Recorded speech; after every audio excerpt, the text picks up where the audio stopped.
எரேமியா தீர்க்கதரிசன புத்தகம் Book of Jeremiah, 30ஆம் அதிகாரம் chapter 30, 7-8 வசனங்கள் வாசி. verses 7 and 8.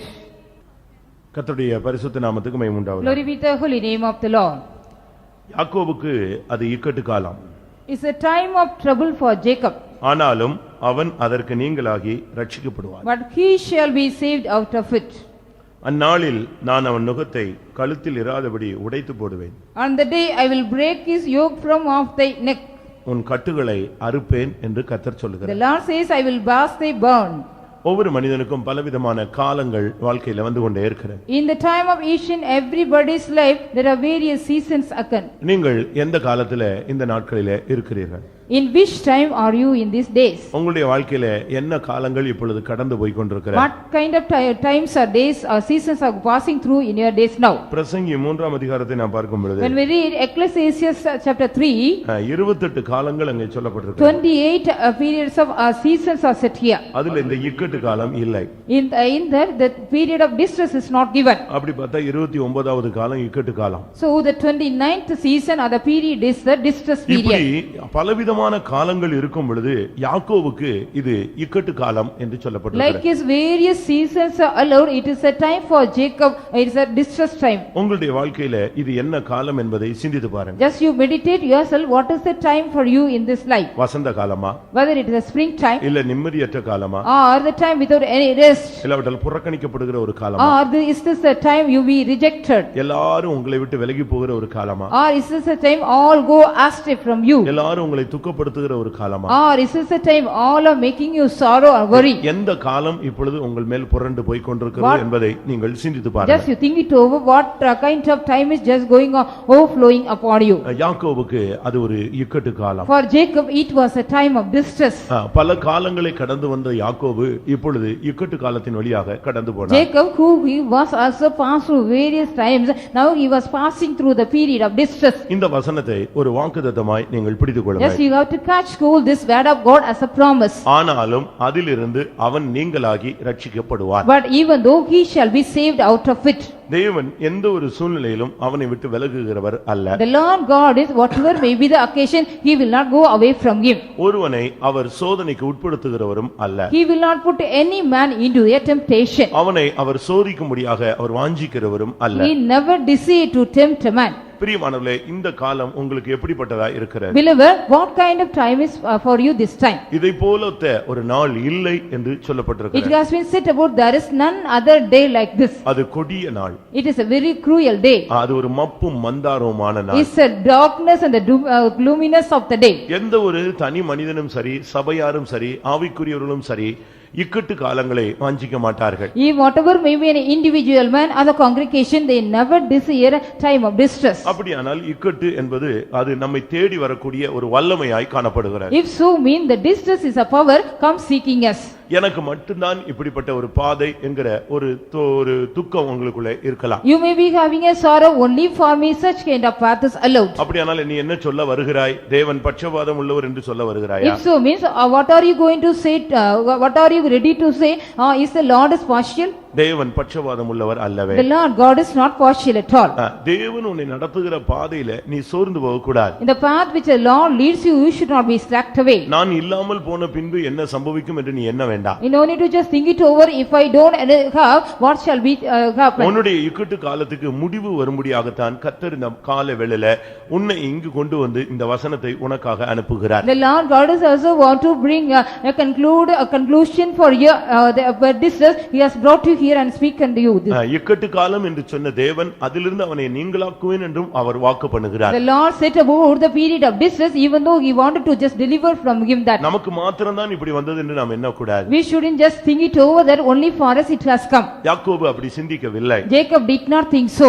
யோபும் கூட இக்கட்டுகளுக்குள்ளே போனதாக வேதம் The சொல்லுகிறது. scripture mention about even Job also gone through the distress. தாவீது இக்கட்டுகளுக்குள்ளே போனதாக வேதம் The சொல்லுகிறது. scripture mention even David also went through the distress. இப்படி தேவனுடைய பிள்ளைகள் அநேகர் இப்படிப்பட்ட இக்கட்டுகளுக்குள்ளே கடந்து போயிருக்கிறார்கள். Likewise, many children of God, they have also passed through the distress. எப்படி இந்த இக்கட்டு வந்தது என்பதை நாம் புரிந்து கொள்ள வேண்டும். We have to understand that in what manner this distress has come.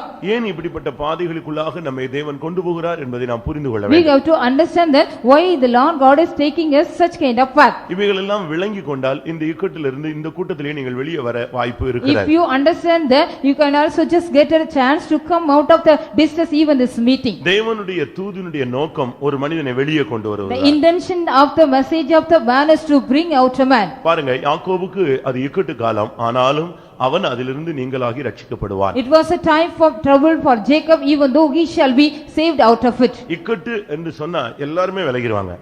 If there is distress, all will go astray. Problem சொல்லுங்க, சொந்தக்காரங்க எல்லாம் ஓடிடுவான். If you say about the problem, all the relatives will run away. நண்பர்கள் ஒரு 10 பேர் சேர்ந்து அவங்க வண்டி எடுத்துட்டு சுத்த போனாங்க. The friends, they joined together, 10 of them, they wanted to go around with a vehicle. அதுல ஒரு பையன் ஆக்சிடென்ட் ஆயிட்டான். One of the boys met an accident there. ஒருத்தன் கூட அவன் இப்படி ஆயிட்டானேன்னு சொல்லி தூக்கல, எல்லாம் பயந்து ஓடியே போயிட்டான். All boys, they did not even help to him, they all got afraid and ran away. இதுல கொடுமையான இக்கட்டுன்னா என்ன? What was a cruel distress in that?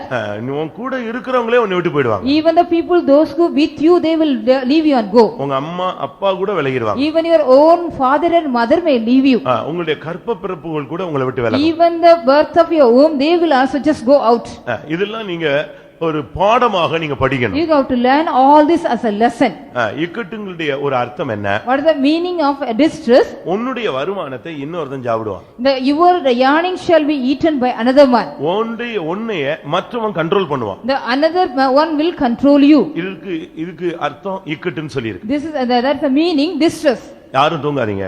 Please no one should sleep. நீங்க ஸ்ட்ரைட்டா என்னையவே பாருங்க. But please you sit straight and look at me. நெகேமியா 9ஆம் அதிகாரம் 37ஆம் வசனத்தை பார்க்கும் பொழுது, Nehemiah 9:37, when we read, அதன் வருமானம் எங்கேயோ போய் கொண்டிருக்கிறது. the earning of the revenue was going somewhere. வாசிங்க. Please read.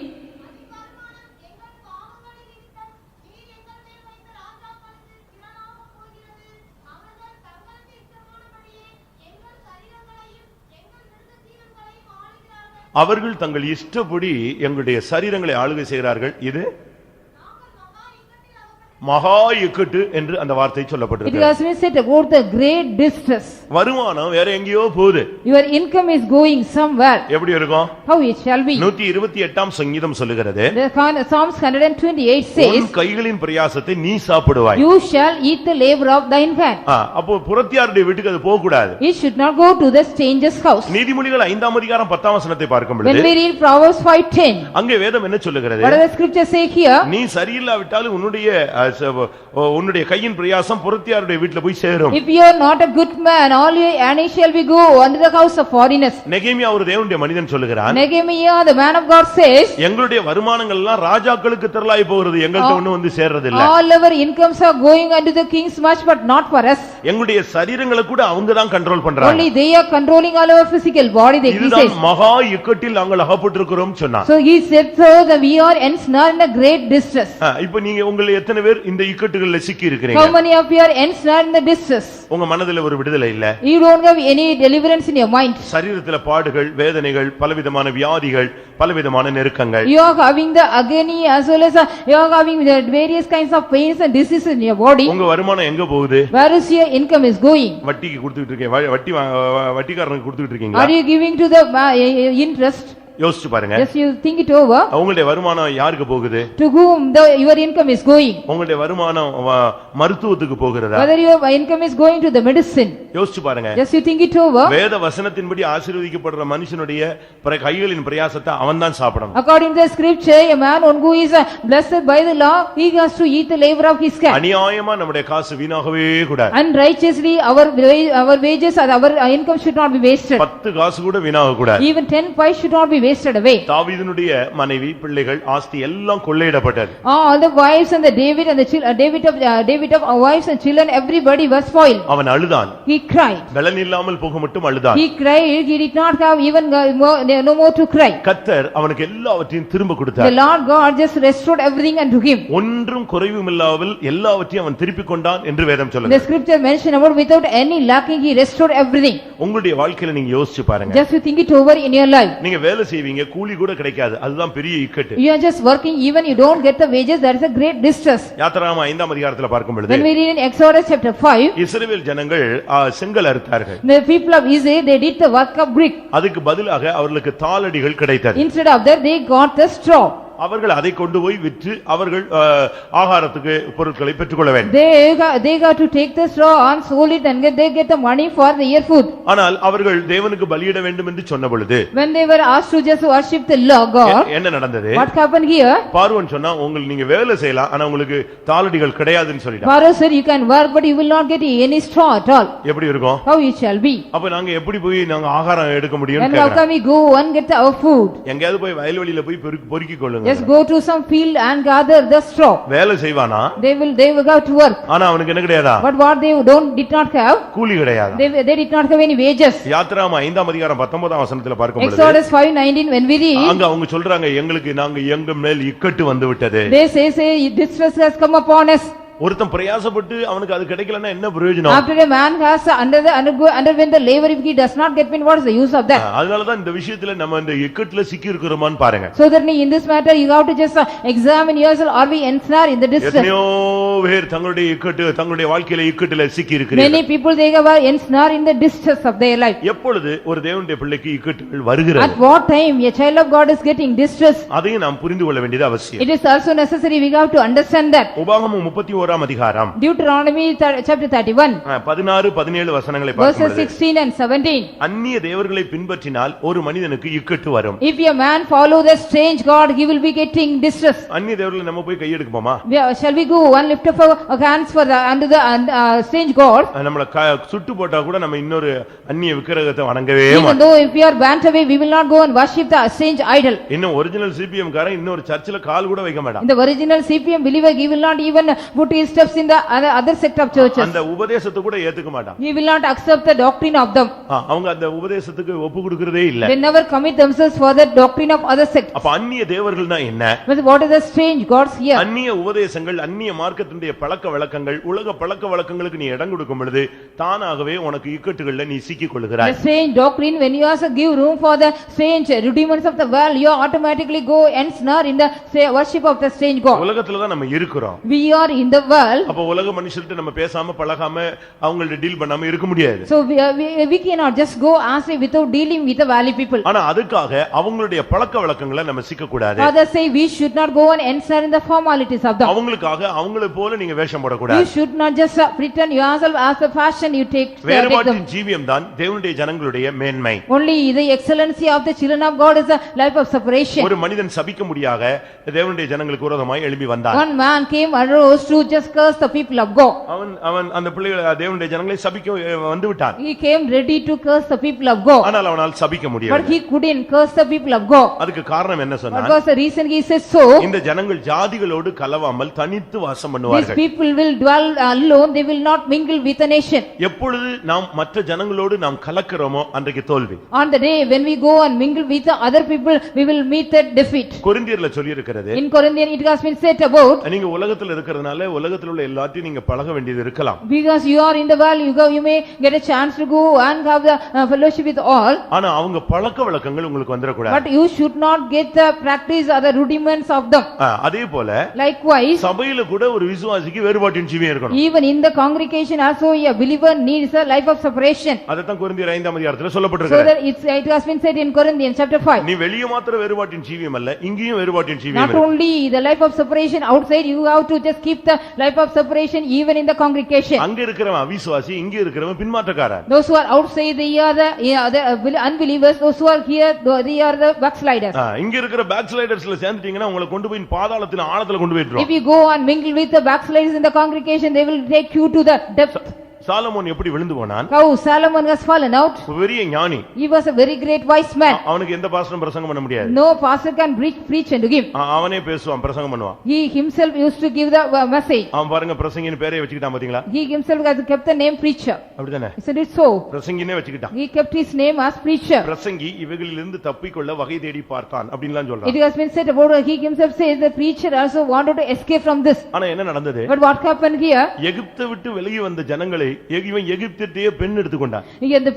After they have come out from Egypt, he took wife from Egypt. பார்வோனுடைய குமாரத்தியவே தனக்கு விவாகம் பண்ணி கொண்டான். He just married the daughter of Pharaoh. பார்வோனுடைய குமாரத்திக்காக தன்னுடைய ராஜ்யத்திலே ஒரு பெரிய மண்டபத்தையே அரண்மனையை கட்டி வச்சான். He built a big palace for the daughter of Pharaoh in his own land. அவர்கள் அந்நிய தேவர்களை பின்பற்றும்படியாக அவனுடைய இருதயத்தை வலிவி போக பண்ணினார்கள். They also made to go astray from their heart to worship the strange god. முதலாம் ராஜாக்கள்ல நீங்கள் படிக்கும் பொழுது, when you read in the first king, சாலமோனுடைய நாட்களில், in the days of Solomon, அவனுக்கு விரோதி இல்லை, he got no enemies, இடையூறு இல்லை, he did not have any distress, யுத்தம் இல்லை என்று சொல்லி இருக்கிறார். because Mr. he did not have any battles. ஆனா இந்த பார்வோனுடைய குமாரத்தி அவ எல்லாத்தையும் பிடிச்சு மொத்தமா சேர்த்து கொண்ட பொழுது அவனுக்கு விரோதமாய் விரோதிகளை கர்த்தர் எழும்ப பண்ணினார். So because he married the Pharaoh's daughter and everything, and then the Lord God made arose some enemies against him.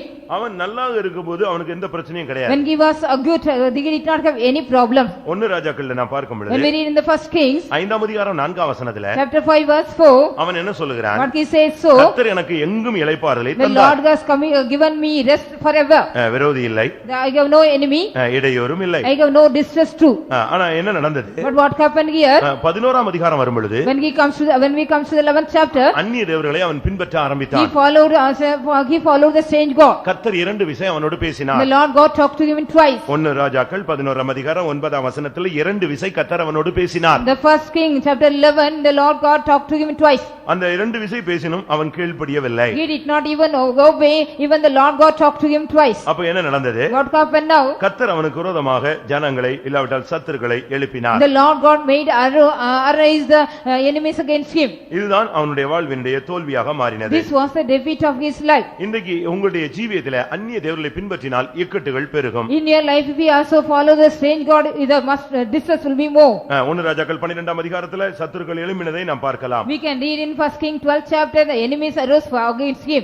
கர்த்தருடைய பரிசுத்த நாமத்துக்கு மகிமை உண்டாவதாக. glory be to the holy name of the Lord. உங்களுடைய வாழ்க்கையிலே இது ஒரு இக்கட்டு காலமாக இருக்கலாம். it may be the time of distress in your life. எனக்கு மட்டும் தான் வந்துச்சு அப்படி நீங்க சொல்லாதீங்க. you don't please say only I got this distress. யாக்கோபு இப்படிப்பட்ட இக்கட்டுல போய் இருக்கிறான் என்று நாம் பார்க்கலாம். we can also see here Jacob went through such kind of distress. வேதத்தை பார்க்கும் பொழுது தாவீது சொல்றான், நானும் கூட இக்கட்டுல when you போனேன். read in the scripture, David also says, I also went through the distress. இந்த இக்கட்டு சில நேரங்களில் என்ன செஞ்சிருது தெரியுமா? what does this distress do? sometimes you know, இக்கட்டு அதிகரிக்க அதிகரிக்க ஒருத்தனை இழுத்து கொண்டு போய் பாதாளத்துல விட்டு, when the distress is more and more, it take a man to your hell.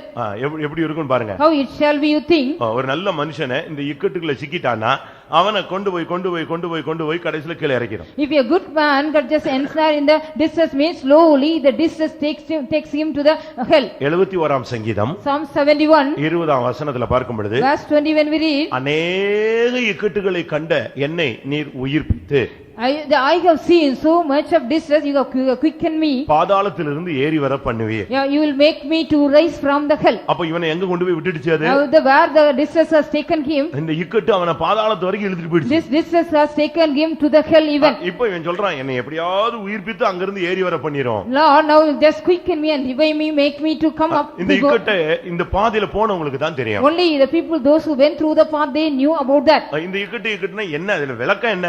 what is the explanation for this distress? அப்படினா என்ன இக்கட்டுன்னு நீங்க பிரசங்கம் பண்றீங்க, ஏதோ பிரச்சனை என்னங்கிறது எப்படி சொல்றது? how can we say explain that what is distress? We are just preaching and addressing about distress. ஒரு உத்தமன் போன பாதையை நீங்கள் பாருங்க. see, the perfect man, he has gone through the path. யோபு 5ஆம் அதிகாரம் 19ஆம் வசனம். Job 5:19. யோபு 5:19. Job 5:19.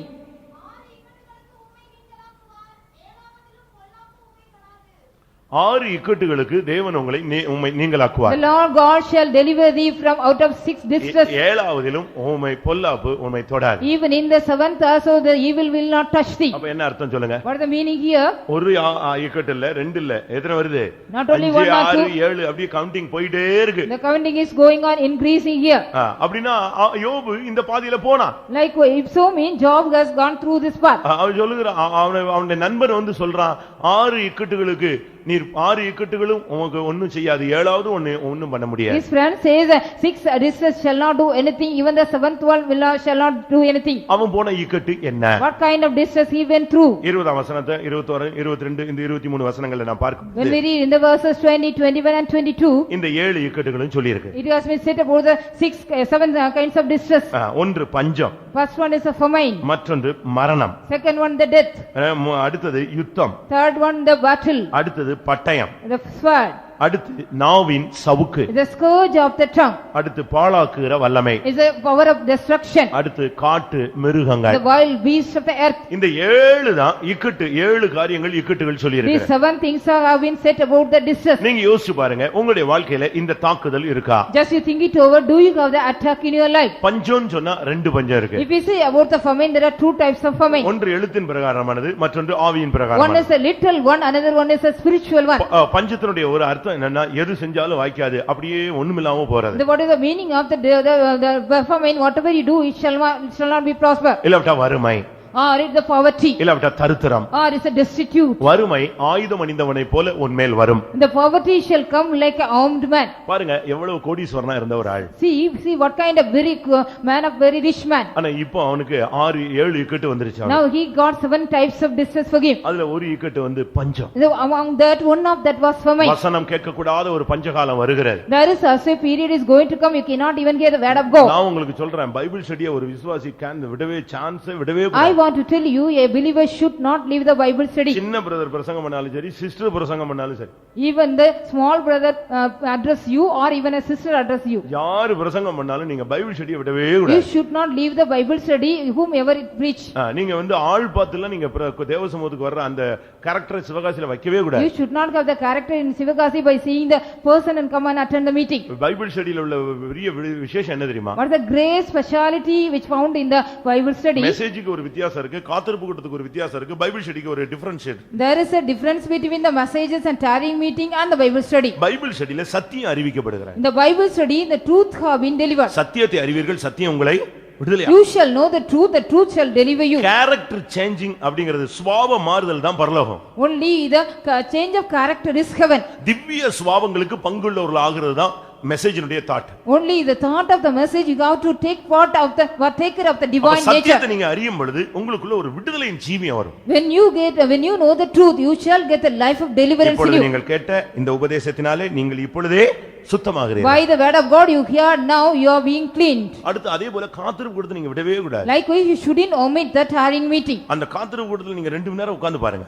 Just you sit for 2 hours in the tarrying meeting. கர்த்தருடைய ஆவி எங்க உண்டோ அங்கே விடுதலை. Where there is a spirit of God, there is a deliverance there. கர்த்தருடைய ஆவி எங்க உண்டோ அபிஷேகத்துல தான் அசுத்த பிடிகள்ல இருந்து உங்களுக்கு விடுதலை உண்டு. Only in the anointing you can also get the deliverance from the catch of the evil spirit. அடுத்து மூணாவது விடுதலை என்ன? What is the third deliverance?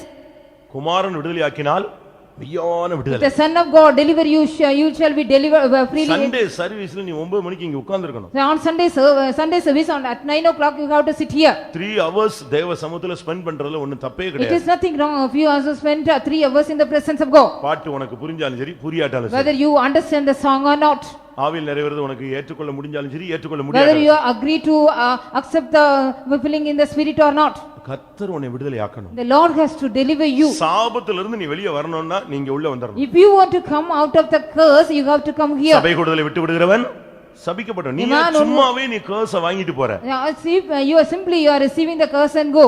அதனால 6 இக்கட்டுகள் 7ஆவதும் உன்னை தொடாது. The 6 distress, even the 7th one shall not touch thee. பாருங்க ஒண்ணுமில்லாம போன யோபு திரும்ப ரெட்டிப்பாய் உயர்த்தப்பட்டான். See here, Job, he did not have anything. Finally, he also just elevated to, he got all double. பஞ்சம் ஒரு இக்கட்டு. The famine is a distress. வறுமையில நீங்க தடுமாறிராதீங்க. You don't stumble in the poverty of you. கஞ்சினாலும் குடிச்சு கர்த்தருக்குள்ள நில்லுங்க. If you are having only the porridge, drink that and stand in the law. பஞ்சத்து நிமித்தம் மரணம். There is because of the famine, there is death. நீங்க உலக பிரகாரமான மரணத்தை சந்திக்கிறதா இருந்தா ஜெயத்தோடு நீங்க சந்திக்கணும். If you want to meet the worldly death with the victorious life, you have to meet that. ஆன்மீகத்துல மரணம் வரக்கூடாது. In the spiritual life, you shouldn't die. கர்த்தருடைய பிரமாணத்தை நீ எப்பொழுதெல்லாம் மீறியோ அப்பெல்லாம் உனக்குள்ள சாவு சம்பவிக்கும். Whenever the time you are just violating the law of the Lord, you will be getting death in you. அந்த கனியை புசிக்கும் நாளில் நீ சாகவே சாவாய். On the day you eat the fruit, you shall die. அது ஆவிக்குரிய மரணம். That is a spiritual death. அவன் உயிரோட தான் இருந்தான். He was alive. ஆனா தேவனை பார்க்க முடியல. அதுதான் அவனுக்கு சாவு. He was not able to see God. That was the death for him. பிரமாணத்தை மீற உனக்கு தரிசனம் கிடைக்காது. When you go on violate the law, you will not get any தீர்க்க தரிசனம் கிடைக்காது. You will not get any prophecy. வெளிப்படுத்தல் கிடைக்காது. You will not get any revelation. இளைப்பாறுதல் கிடைக்காது. You will not get any rest. திருப்பி நீ எங்க போவ தெரியுமா? Then where shall you go, you know? எங்க போவ? Where will you go? குறி கேட்க போவ. You will go for the sorcery. அப்படிதான் பைபிள் சொல்லுது. The Bible says so. Saul தன்னுடைய அபிஷேகத்தை இழந்த பொழுது when Saul has lost his anointing, கர்த்தர் அவனுக்கு சொப்பனம் மூலமாகவும் தீர்க்கதரிசனம் மூலமாகவும் ஊரிம் மூலமாகவும் தும்மீம் மூலமாகவும் அவனுக்கு பதில் கொடுக்கவில்லை. the Lord did not answer him through Urim or Thummim or the revelation or dream. கடைசில அவன் எங்க போனான்? Finally where he went? ஒரு பெண்ணை தேடி போனான். He went seeking a woman. குறி சொல்ற பொண்ணை தேடி போனான். He went seeking a woman one who was saying ஏதாவது விசுவாசி இப்படி போறியா? whether any believer is going for likewise. அப்ப தேவன் உன்னை விட்டு விலகிட்டார், உன்னுடைய வாழ்க்கை சீக்கிரமா க்ளோஸ் ஆக போகுதுன்னு அர்த்தம். So it is a meaning the Lord has just gone out from you, your life is going to finish quickly. இல்ல கரெக்ட்டா அந்த ஜோசியக்காரன் கரெக்ட்டா சொன்னா அப்படிமேங்க. They will be saying in the பாஸ்டர்ட்ட சொல்லி பார்த்தாங்க நடக்கல, ஆனா ஜோசியக்காரன் மட்டும் கரெக்ட்டா சொல்லிட்டான். என்ன சொன்னா? The astrologer he has said correctly, but I have told faster, but it is nothing correct. அந்த சாமுவேல் எந்திரிச்சு என்ன சொன்னா? What the Samuel got up and said, இன்றைக்கு நீ என்னோட கூட சீக்கிரமாய் சேருவாய், சீக்கிரம் செத்துருவாய்ன்னு சொன்னா. today you shall be with me, today you shall die quickly, he said. உனக்கு சீக்கிரமா ஆவிக்குரிய மரணம் சம்பவிக்குதுன்னு சொல்லிட்டான். He says so you are going to meet the spiritual death quickly. யுத்தம் ஒரு இக்கட்டு. The battle is also a distress. சம்பந்தமில்லாத பிரச்சனைகள் வந்துட்டே இருக்கும். You will be getting the problems, any unrelated one. எங்க இருந்து இந்த ப்ராப்ளம் கொந்தளிக்கும் தெரியாது. We do not know from where these problems are raging around. எல்லா மிலிட்டரியும் கொண்டு காஷ்மீர்ல நிப்பாட்டி வச்சா பீகார்ல இங்க நக்சலைட் அடிச்சு காலி பண்ணிடுறான். If all the militaries are just placed in Kashmir, in Bihar all these Naxalite they are attacking. இது போல தான் ஆவிக்குரிய ஜீவிதத்துல நீங்க எங்கேயோ ஒரு பிசாசு இருக்குன்னு நினைச்சிட்டு இருந்தா இங்க வீட்டுக்குள்ளே பிசாசு வந்துருது. Likewise only you are thinking in your spiritual life the devil is somewhere, when even in your house there is devil. உன் கூட இருக்கிற பிள்ளையே பிசாசா மாறிடுறான். Even the child one who is with you he become a devil. இதான் life. This is life. இந்த இக்கட்டுகள் எல்லாம் அவனுக்கு வந்தது. He got all this distress.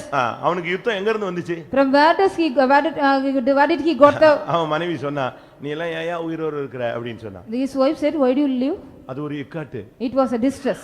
இப்படிப்பட்ட பாதைகளில் நீங்களும் கூட போய் கொண்டிருக்கலாம். Such kind of path you may be also passing through. அடுத்து ஒரு இக்கட்டு சொல்லி இருக்கு, நாவின் சவுக்கு. Next here distress has been said about is a scourge of the tongue. அப்படினா என்ன? What is that? மத்தவங்க பேசுற வார்த்தைகள். There's a word the words which other people talk. பயங்கரமா பேசுவாங்க. Very sharply they talk. நீங்க செய்யாதது சொல்லுவான், செஞ்சது சொல்ல மாட்டான், என்னெல்லாமோ சொல்லுவான். They will be saying what you have not done, but what you have done they will not say. எதையாவது ஒருத்தன் சொல்லிட்டே இருப்பான்.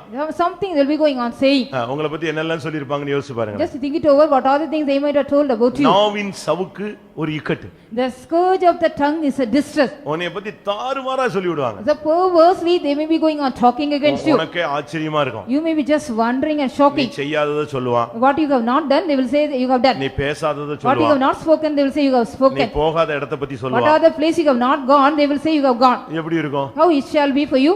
உன் பிள்ளைகளை பத்தி சொல்லுவான். Regarding your children they will be just blaming. உன் புருஷனை பத்தி சொல்லுவான், உன் மனைவியை பத்தி சொல்லுவான். Regarding your husband and wife they may say. இப்படி பல விதங்களில பேசுவாங்க. அது நாவின் சவுக்கு, அது ஒரு இக்கட்டு. In various manner they may be talking, it is a scourge of the tongue, it is a distress. சில காரியங்களுக்கு நமக்கு பதிலே சொல்ல முடியாது. So for some thing we cannot even answer at all. அப்படி தலையை குனிஞ்சிட்டு போறது தவிர வேற வழியே இல்ல. Just we have to bow down our head and go where there is no other way. நம்ம சொல்லி அங்க ஜெயிக்க முடியாது. Because we cannot just get the success after saying that. பொய்ய ஒரு 10 ட்ரிப் சொல்லிட்டா என்ன ஆயிடும்? If you say the lie for 10 times how what shall it shall become? உண்மையை எடுத்துக்கொள்ளக்கூடிய உலகம். It is also a word it will consider as a true. நாவின் சவுக்கு ஒரு இக்கட்டு. It is also the distress, the scourge of the tongue. நான் ஒரு இடத்துக்கு ஊழியத்துக்கு போயிருந்தேன். I had been to the ministry in a place. ஒருத்தர் கேட்டார், நீங்க தான் துரையான்னு. And the one man approached me, are you Pastor Thurai? ஆமா நான் தான். Yes, I so. நீங்க ஊழியத்துக்கு போயிட்டீங்கன்னு சொன்னாங்க. They said you have gone out of the ministry. நான் இப்ப இருக்க தானப்பா செய்றேன். I am just here. இல்ல எத்தனை வருஷத்துக்கு முன்னால சொன்னாங்க. Before so many years back they said so. பரவாயில்லை, இவ்வளவு அழகா பிராட்காஸ்ட் பண்றாங்கன்னா நல்லதுதானே. It's very good because people are broadcasting very well. நம்ம ஆளுங்க ரொம்ப ஸ்பீடா சொல்லுவாங்க. Our people will be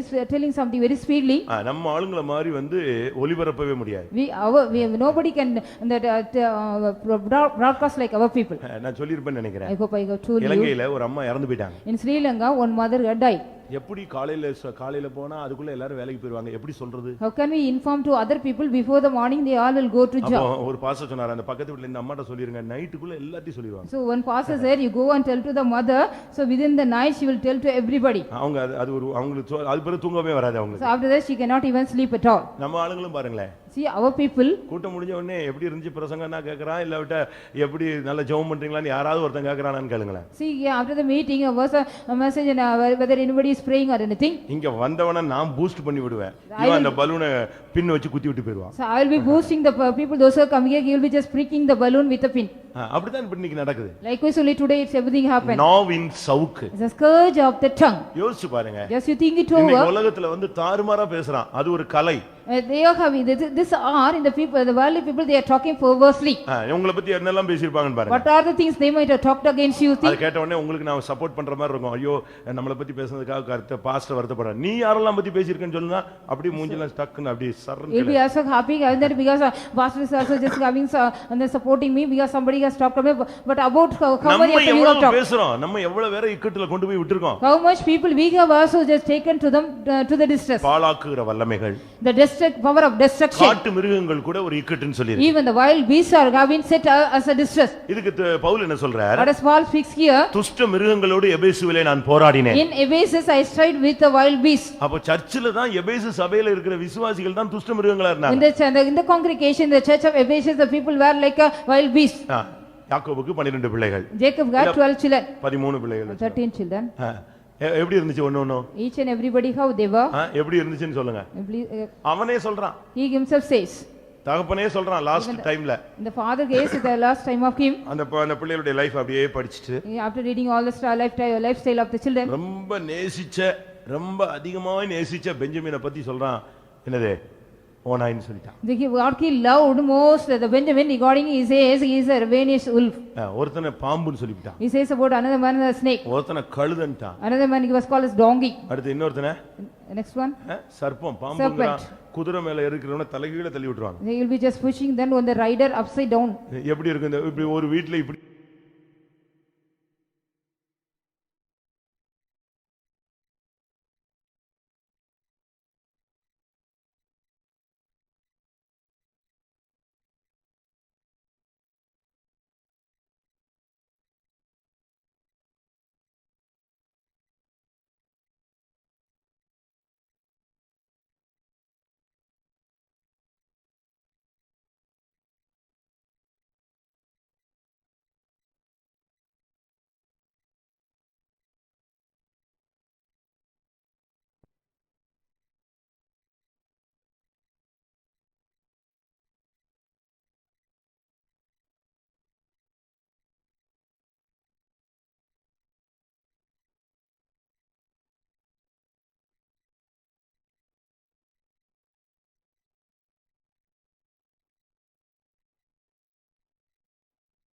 இருக்கிறவன தலைகீழ தள்ளி விட்டுருவாங்க. They will be just pushing then on the rider upside down.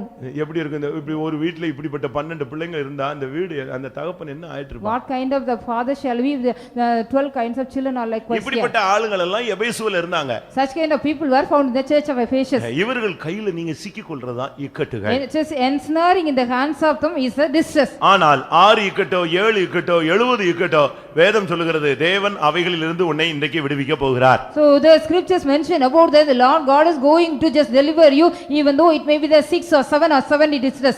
இந்த இக்கட்டுல எத்தனை பேர் போய் இருக்கீங்க? How many of you gone through such kind of distresses? இந்த இக்கட்டுல சிக்கனவங்களுக்காக நம்ம என்ன செய்யணும்? What we have to do for the people those who are ensnared in the இப்படி distress? இக்கட்டான ஒரு சூழ்நிலை வந்தா ஒரு ஆவிக்குரியவன் என்ன செய்யணும்? What a spiritual man has to do if he get a time of crisis?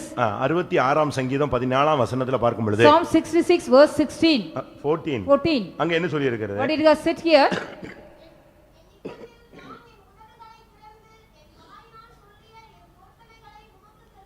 இக்கட்டுல தான் நம்ம ஆளுங்களுக்கு பொருத்தன வாயில இருந்து வருங்க. Only during the time of distress our people will make some covenant. Election டயத்துல தான் வாக்குறுதிகள் கொடுப்பாங்க. During the time of election they will be giving the promises. அதுபோல நம்ம விசுவாசிகள் ஊழியக்காரங்க பொருத்தனை பண்ண சொன்னா பண்ண மாட்டான். ஆனா நெருக்கம் வந்துருச்சுனா இஷ்டத்துக்கு பண்ணுவான். Likewise our believers and the servant of God if they ask to make any consecration or vow mean they will not do when they get the distress they will do. நீங்க பண்ண பொருத்தனை எல்லாம் யோசிச்சு பாருங்க. Just think it over all the consecration you have made. சாவு மாதிரி சாவு நேரம் நெருங்குன மாதிரி இருந்தா எப்படிலாம் பொருத்தனை பண்றீங்க? So if you are going to die if you are having that condition like that how much the consecration you are making? வியாதி நேரத்துல At the time of your sicknesses கைவிடப்பட்ட நேரங்கள்ல at the time of you are forsaken என்னெல்லாம் நீங்க பொருத்தனை பண்ணிருக்கீங்க? what are the vows you have made? நான் ஒரு கேள்வி கேக்குறேன். I want to ask you a question. இதுவரை நான் இந்த பெந்தெகோஸ்தே சபைக்குள்ள வந்த பின்பு நான் பண்ணின எல்லா பொருத்தனைகளையும் 100% நிறைவேற்றி வருகிறேன் அப்படின்னு சொல்றவங்க யாரா இருந்தா கை வைத்து. So if anybody here, after I came to the Pentecost, whatever the consecration I have made, just I fulfill all 100%. If anybody is here, raise your Bible hand. படிப்பேன், I will read the Bible. எழுத்து பேச மாட்டேன், I will not speak against. கீழ்ப்படிவேன், I will obey. சண்டை போட I மாட்டேன், will not fight. கெட்ட வார்த்தை பேச I will not மாட்டேன், speak any bad words. சந்தேகப்பட மாட்டேன், I will not fight. தேவ சமூகத்துக்கு போவேன், I will go to the presence of God. White and white I போடுவேன், will wear white and white. Correct டைத்துக்கு போயிடுவேன், And I will go in a correct time. ராபோஜனம் எடுப்பேன், I will take communion. தசமபாகம் I கொடுப்பேன், will give tithe. மீசை எடுப்பேன், I will take mustache. நகை போட I மாட்டேன், will not put any way. உபவாசம் எடுப்பேன். I will take fasting. இப்படிலாம் நீங்க வரிசை நீங்க அதுல நீங்க நான் சொன்னது செய்யறது சொன்னா தெரியல, நீங்க சொன்னது சொன்னா தெரியல. I do not know what I have told. இதெல்லாம் இப்ப கரெக்டா அப்படியே 100% அப்படியே 100% என்னைய சொல்ல முடியாதுன்னு சொல்ல முடியுமா? இப்போ Can you say I have உயர்த்தின just கையும் கீழே போயிடுச்சு பாத்தீங்களா? நான் எதுக்கு சொல்றேன்னா நம்மள அநேகர் இந்த பொருத்தனைகளை நிறைவேற்றுவதே இல்லை. many of us we do not even fulfill the vows. வேற ஒண்ணு இல்ல, எனக்கு சோமாயிட்டா சாட்சி சொல்றேன்னு சொல்றாங்க, அதுக்கு வர மாட்டேங்கிறான். So they are not anything. If I am healed means I will come and give the testimony, even that for they are not coming. மனைவி சோமலாம போனதுக்கு புருஷன் சாட்சி சொல்றான். எந்த ஊர்ல இந்த பழக்கம் சிவகாசியில? In Sivagasi, because the wife is not sick, the husband அவ is giving செத்த the போயிட்டா அவ சோமானதுக்கு தான் நீ சாட்சி சொல்ல வந்த. yes, she has healed. ஏன் அவ மனைவி வரக்கூடாதா? Why can't your wife come here? ஏன் புருஷனுக்கு மனைவி சாட்சி சொல்றா? Why the wife is giving the testimony for the husband? அவங்க இங்க தான உட்கார்ந்திருக்காரு, எந்திச்சு வர வேண்டியானே? Only he is seated here, no, why can't he come here? அம்மாவுக்கு பிள்ளை சொல்றதும் பிள்ளைக்கு அம்மா சொல்றதும் கரெக்ட் இல்ல. அந்த பர்టిక్యులர் ஆள் வந்து என்ன செய்யணும்? கர்த்தர் எனக்கு உதவி செய்தார்னு சாட்சி It is சொல்லணும். not the correct purpose that state. You should not say instead of others you have to come இவ்வளவு பேர் here. மத்தியில நான் எப்படி எழும்புவேன்? ஐயோ கை கால்லாம் உதறுது, ஸ்டேஜ் ஃபியர். ரோட்ல சண்டை போடுற 1000 பேர் முன்னால அது எப்படி? So how can I come here in front of everybody? I am having the stage fear. All my legs and hands are shivering. You are fighting on the road. உனக்கு road fear இல்ல, but stage fear இருக்கு. You don't have the road fear, but you are having the stage fear. அப்படியா? So ஏன் வந்து கர்த்தருடைய நாமத்தை மையப்படுத்த கூடாது? why can't you come here and glorify the name of உனக்கு God? பயமா இருக்கா? சாயங்காலம் ட்ராக்ட் மினிஸ்ட்ரி போ, ஒரு ஊர்ல போய் செங்கமல ராஜாபுரத்துல நின்னு சத்தமா பேசு. So if you get afraid means go to Chengamala Nashabram for the tax ministry and இயேசுவை பத்தி சொல்லு. tell about Jesus Christ. சத்தமா உன்னால உனக்கு என்ன தெரிஞ்ச வசனம்லாம் இருக்கோ அதெல்லாம் சொல்லு. Loudly you say what are the word of God you know. சத்தமா சொல்லு, அதுல ஒண்ணும் தப்பே கிடையாது. It is nothing wrong if you also shout and say the word of God. நான் வந்த புதுசுல In the beginning when I came here, அவர் ஊழியக்காரர் இருந்தார். there was a servant of God. ரொம்ப வைராக்கியமானவர். He was a very jealous man. ஓபனர்ல சாட்சி சொல்ல சொன்னா முழங்கால் போட்டு தான் சொல்வார். In the opener, if you want to ask him to give the testimony, he will be kneeling and telling. எப்படி இருக்கும் பாருங்க. Oh, it shall be, you see. Our IAS படிச்சவரு. He has studied IAS. நம்ம ஆளுங்க ஒண்ணுமே இல்லாம IASங்கறான். Our people without anything they say IAS. ஆனா IAS படிச்சிட்டு ஊழியத்துக்கு வந்தவர், அவர் வந்து நடு ரோட்ல சாட்சி சொல்ல சொன்னா முழங்கால் போட்டுருவார். So after studied IAS, he came to the ministry. We ask him to give the testimony on the middle of the road. He will kneel down and say. அவருக்கு ஃப்ரீயா இருந்தா, if he is free, என் தோல்ல ஒரு மெகாபோனை தொங்க விட்டுருவார். he will be just hanging a megaphone on my shoulder. என் தோல்ல கை போட்டுவார். He will be just putting his hand upon me. அவர் பாட்டுக்கு ரோடா பேசுவாரு. நான் இத ஆபரேட் பண்ணிட்டு இவர் கூட 10 கிலோமீட்டர் 8 கிலோமீட்டர் என்ன செய்யணும்? நடந்து போயிட்டே. 8 or 10 kilometers I got to go with him just to operate. He will be going on speaking. யோசிச்சு பாருங்க. Just you think it over. மணிக்கணக்கா பேசுவார். For hours he will be speaking. அவருக்கு வந்து ரோட்ல போறவன் பார்க்கறான், பொம்பளை பிள்ளைங்க பாக்குது, வயசானவங்க பார்க்கறாங்க, பணக்காரங்க பார்க்கறாங்க, விசுவாசி பார்க்கறான். அதெல்லாம் இல்ல, இயேசுவை சொல்லணும் அவ்வளவுதான். சுவிசேஷத்தை பிரசங்கியாதிருந்தால் எனக்கு ஐயோ. It is oh for me if not I preach the gospel. He never mind anybody, those who are the passerby, whether elder one, younger one. இக்கட்டில் நான் பண்ணின பொருத்தனைகளை உமக்கு நான் செலுத்துவேன். I will just offer all the vows which I have made during my distress. இக்கட்டு வந்த உடனே நம்ம வாயில இருந்து வர்றது பொருத்தனை தான். So when the time when we get the distress from our mouth, it comes the consecration. சின்ன காரியம்னா கூட நம்ம ஆளுங்க பொருத்தனை தான் பண்ணுவாங்க. ஏன்னா அப்படிதான் CPMல practice. In the CPM that is a practice. Even for a small matter they make vow. நீங்க பண்ண பொருத்தனை எல்லாம் யோசிச்சு பாருங்க. What kind of consecration you have made? You think it over. நான் சொல்றேன் உங்களுக்கு, பொருத்தனையே பண்ணாதீங்க. I want to tell you one thing, don't make any vows. பொருத்தனையே பண்ணிராதீங்க. Please don't make any consecration. ஆனா பண்ணுனா நிறைவேற்றாம விடவே மாட்டார்.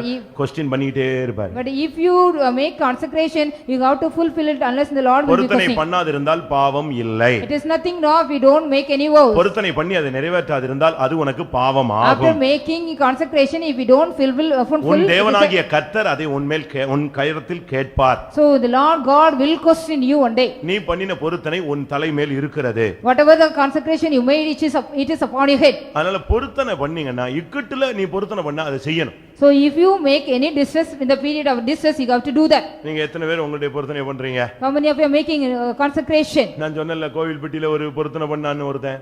I have told you about one guy just made a home in called the children's டேல Koilpatti. ஒரு programme. In the children's day there was a program. பையன் பரீட்சையில எங்கேயோ ஒரு பிரச்சனையில சிக்கிட்டான். The boy has answered in some other problem அதனால அவன் பொருத்தனை பண்ணானா, because he has made a என்னை consecration. உயிரோட வீட்டுக்கு கொண்டு போய்ட்டா மாடு கொடுத்துறேன். Lord, if you take me alive home, I will give you your bull. வீட்டுல போய் சொன்னானா அவங்க அப்பாட்ட. He go அவர் சொன்னாரே, ஆண்டவர் வந்து மாடு ஆடுன்னு யாருக்கு, நீ ஏன் இப்படி சொன்ன? சரி எது கொடுத்தாலும் ஏத்துக்குவாரு. ஆண்டவருக்கு வந்து இந்த ஆடு மாடு அதெல்லாம் டிஃபரெண்ட் கிடையாது. நீ போகும்போது ஒரு ஆடை கொண்டு போயிடுனா. The father said unto him, why do you just make such kind of consecration? The Lord never mind if you give anything. So when you go, you take a goat and go. அவன் போகும்போது ஆடு கேட்டானா. When he went, he asked for a goat. அவர் வந்து நீ நினைக்கிற மாதிரி இதெல்லாம் வாங்கியா சாப்பிட போறாரு. So likewise what you are thinking, the Lord is going to get everything and going to eat. கொஞ்சம் கடலை இருக்கு வீட்ல, வேர்க்கடலை, அதை எடுத்துட்டு கொண்டு போய் ஃபெய்த்தம்ல கொடுன்ட்டார். Just there are some groundnuts in the at home, you take to the faith home and give. இந்த பிரசங்கத்தை கேட்ட பையன் எப்படி இருப்பான்?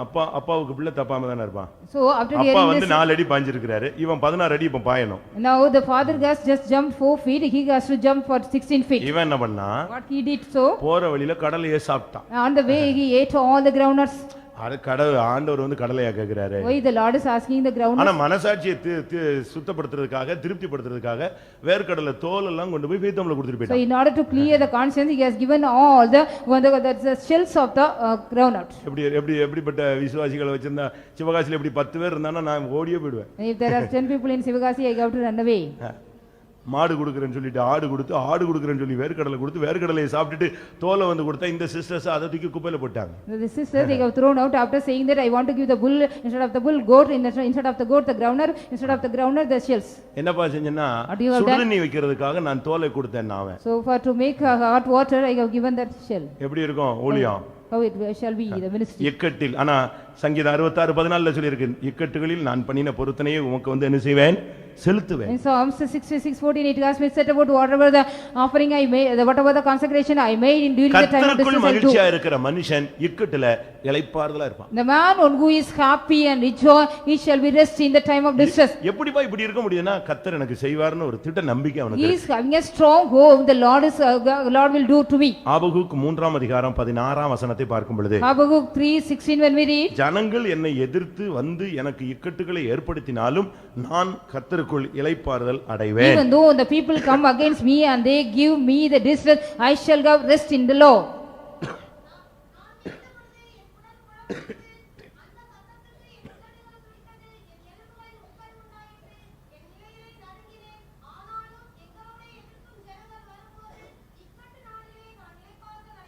இக்கட்டு நாளில் நான் இளைப்பாறுதல் அடைவேன். In the day of distress, I might get rest. இக்கட்டுகளிலே இளைப்பாறுதல் எப்படி பெற்றுக்கொள்ள How முடியும்? can we receive the rest in the time of distress? என் தேவனுக்குள் நான் களிகூறுவேன் என்று சொன்னான் ஒரு He மனுஷன். said, so I'll rejoice in the Lord. அத்திமரம் துளிர் விடாமல் போனாலும், Even though the victory shall not blossom, மந்தையிலே முதலற்று போனாலும், there is no திராட்சை செடி பலனற்று போனாலும், there is no fruit in the vines, நான் என் தேவனுக்குள் களிகூறுவேன். I will be rejoicing in the Lord. கர்த்தருக்குள்ள சந்தோஷமா இருக்கிற மனுஷன் எந்த சூழ்நிலையிலும் இளைப்பாறுதலாய் The இருப்பான். man who is joy in the Lord, he will be having rest all the time. நீ துன்மார்க்கனாய் இருந்தால் If you are a wicked man, இக்கட்டு உன்னை ஜெயித்து விடும்.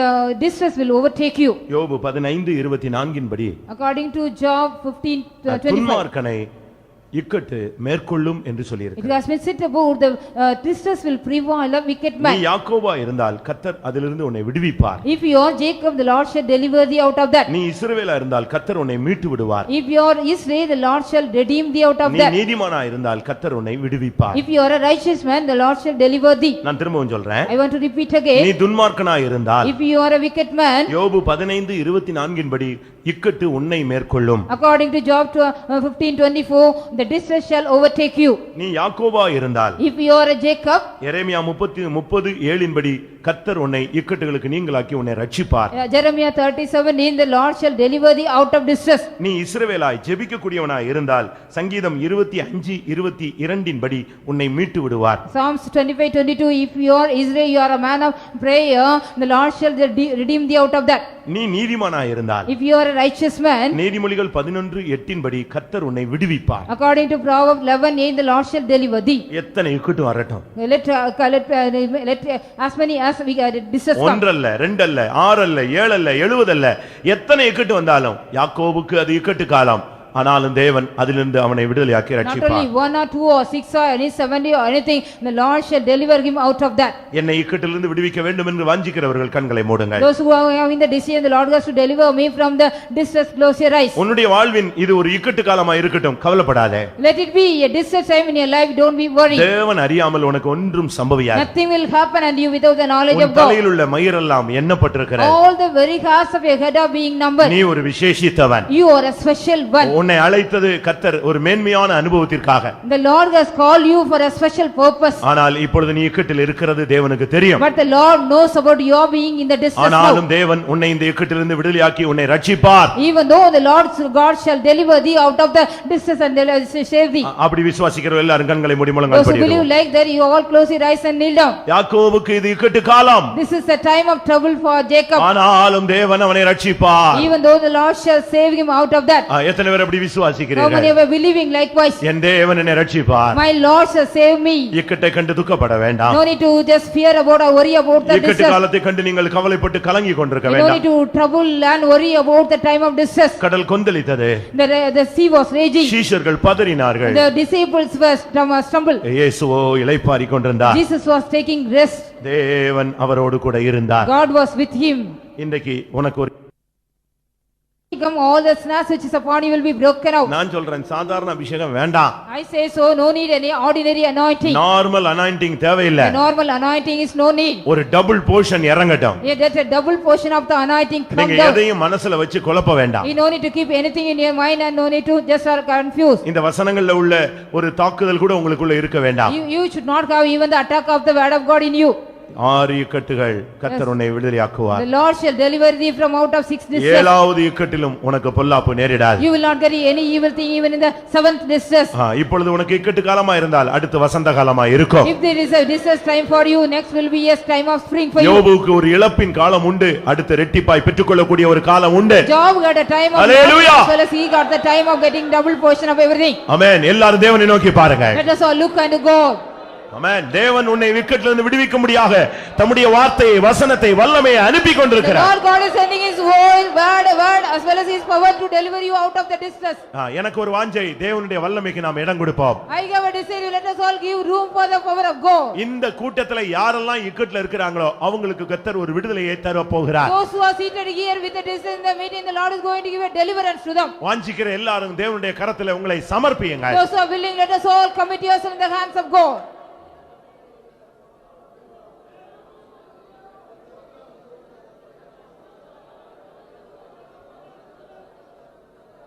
ஆமென். என்னுடைய வாழ்வில் நான் ஒரு இக்கட்டான பாதையிலே போகிறேன். என்னுடைய ஊழியத்தில் நான் ஒரு இக்கட்டான பாதையில் போய் கொண்டிருக்கிறேன். என்னுடைய வேலை ஸ்தலத்தில் நான் ஒரு இக்கட்டான பாதையில் போய் கொண்டிருக்கிறேன். என் குடும்பத்தில் நான் ஒரு இக்கட்டான பாதையில் போய் கொண்டிருக்கிறேன். அது எனக்கும் தேவனுக்கு மட்டும்தான் தெரியும். எனக்கு இது ஒரு இக்கட்டு காலம் என்பதை நான் உணர்கிறேன். அப்படி ஃபீல் பண்றவங்க மாத்திரம் தயவு செய்து உங்களுடைய கரங்களை உயர்த்துங்க. எல்லாரும் அல்ல, இக்கட்டுகளை வாழ்விலே சந்தித்துக் கொண்டிருக்கிறவர்கள் அவனுக்கு தான் தெரியும் அந்த வேதனை, அந்த துக்கம், அந்த நெருக்கம், அந்த எதிர்பார்ப்பு, அந்த ஏக்கம், அந்த தவிப்பு. ஆமென். ஐயோ, அதை போலத்த நாள் இல்லை. அது மப்பும் மந்தாரவுமான நாள், உக்கிரமான நாள். பிரியமானவர்களே, எனக்கு தெரியும் இந்த கூட்டத்திலே அப்படிப்பட்ட நெருக்கமான பாதையிலே போகிற ஒரு சில தேவனுடைய நாமம் தரிக்கப்பட்ட ஜனங்கள் உண்டு.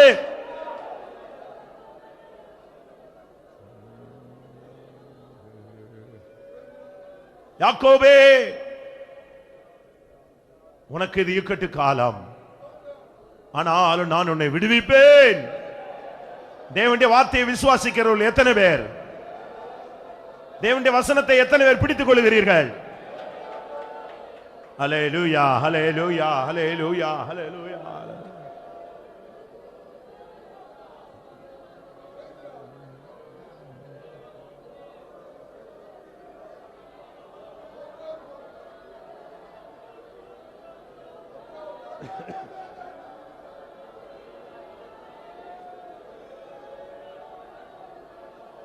எந்த இக்கட்டு வந்தாலும் கர்த்தர் உன்னை கைவிட மாட்டார். 6 இக்கட்டுகளுக்கு உன்னை நீங்களாக்குவார். 7ஆவதிலும் பொல்லாப்பு உன்னை உனக்கு நேரிடாது.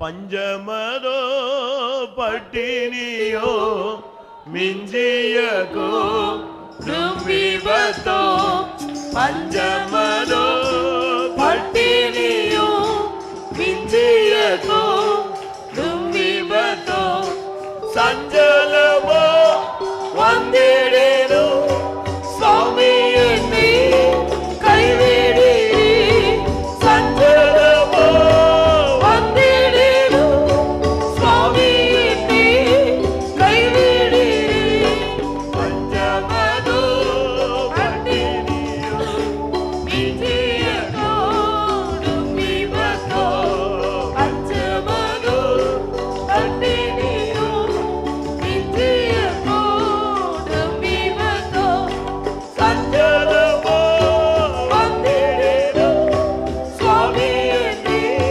கைவிடி சஞ்சலமோ வந்திடேனோ சுவாமி என்னை கைவிடி சஞ்சலமோ வந்திடேனோ சுவாமி என்னை கைவிடி சஞ்சலமோ வந்திடேனோ சுவாமி என்னை கைவிடி சஞ்சலமோ வந்திடேனோ சுவாமி என்னை கைவிடி.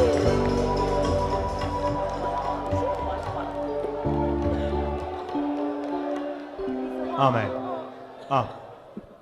உண்மையாய் யாராவது ஒரு ஆளா இருந்தா கூட பரவாயில்ல, இந்த மெசேஜ் ஒரு தனி நபருக்கு அது பிரயோஜனமா இருந்தாலும் பரவாயில்லை.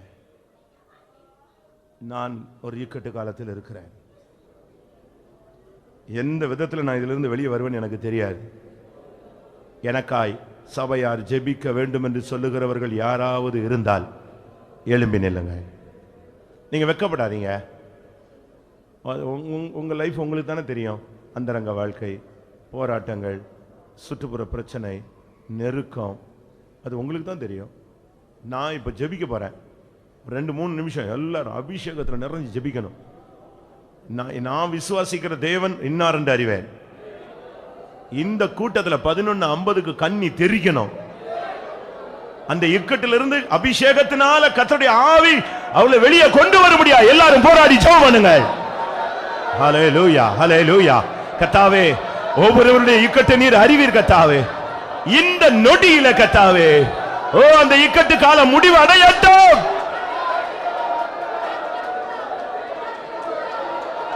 அபிஷேகம் கட்டுகளை அறுக்கட்டும்.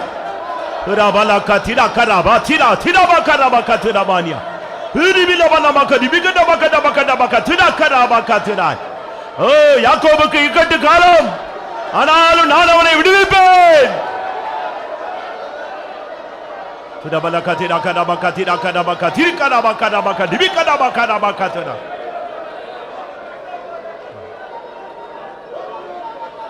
ஆமென்.